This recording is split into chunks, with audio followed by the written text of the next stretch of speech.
So many people predict that Islam will surpass Christianity as the largest religion by the end of the century, by the number of its adherents and practitioners.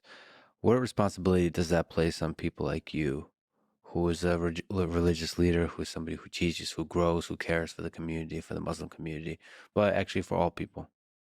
Well, I think what that means is that we have a responsibility to teach and live our faith in the most beautiful of ways, that its values and ideals are not just expressed by you, but experienced by everyone around you.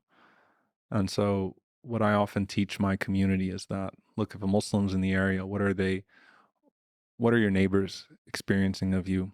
What are people experiencing of you? And there's statistics to Muslims being the most charitable communities in America. We're a community of great service, a community of volunteering, a community that greatly enriches the world around us. I think that oftentimes people forget the history of Muslims, being at the forefront of contributing in the areas of medicine and science and all sorts of ways, education, really changing the world through their commitment to faith.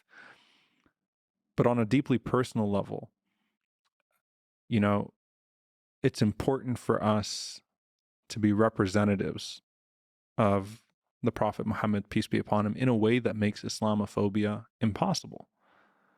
I tell people this, that it's very hard. You mentioned United States of Hate, the documentary, and the one man, the protester who met me and sort of changed his worldview. It's very hard for people to believe what they hear about Islam if they see you live it. Now, that does not excuse bigotry. That doesn't excuse the prejudice against Muslims. But it's important for us to sort of take it as a responsibility as Muslims to channel our faith in the most beautiful of ways. God describes faith in the Quran, in the chapter of Abraham, peace be upon him, as a tree with firm foundations. The firm foundation being the testimony of faith, the oneness of God. So the tree of monotheism with firm foundations, and then branches high in the sky, providing shade to everything and everyone around you, and producing fruit at all times. The tree of faith of a Muslim is not seasonal. So you should be producing with your faith at all times, good works and things that people can actually experience. And I think that Muslims have historically contributed to the world around them.